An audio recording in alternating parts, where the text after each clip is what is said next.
बिस्मिल्लाहिर्रहमानिर्रहीम। ये आप हमारी 3 ट्रॉलियाँ देख रहे हैं, एग ट्रॉलीज़। इनमें से हर ट्रॉली जो है वो तकरीबन 5280 अंडे की ट्रॉली है, यानी कि तीनों मिलकर तकरीबन 16000 अंडे की मशीन बन जाती है। तो ये 3 ट्रॉलियाँ हैं, ये हमने एक ऑर्डर पे तैयार की हैं, आज ये डिस्पैच होंगी। ये देखिए, ये इस वक्त टर्निंग कर रही है, ये टर्निंग मोटर लगी हुई है और आप ये इन तीनों ट्रॉलियों को टर्न होते हुए देख रहे हैं। ये तीनों ट्रॉलियाँ टर्न हो रही हैं और ये इसमें लिमिट स्विच होते हैं। ये लिमिट स्विच पे जाके इसकी टर्निंग रुक जाती है।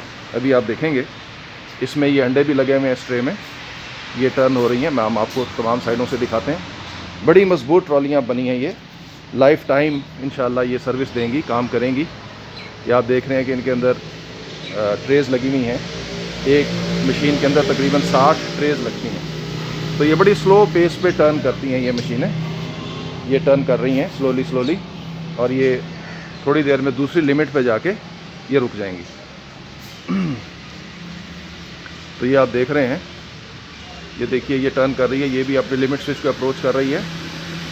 ये वाली मशीन भी अपने लिमिट स्विच को अप्रोच कर रही है और अपने लिमिट स्विच पे पहुंच के उसको जब प्रेस करेगी तो उसकी टर्निंग रुक जाएगी। ये देखिए इसी तरह से इसने भी अपने लिमिट स्विच को प्रेस कर दिया, ये भी रुक गई और इसी तरह से ये मशीन भी रुक गई। तो ये बेहतरीन ये फंक्शन करती हैं। ट्रॉलियाँ हैं जिनके नीचे व्हील्स लगे हुए हैं, इनको आप किसी भी सेटर में बड़ी कामयाबी के साथ इस्तेमाल कर सकते हैं।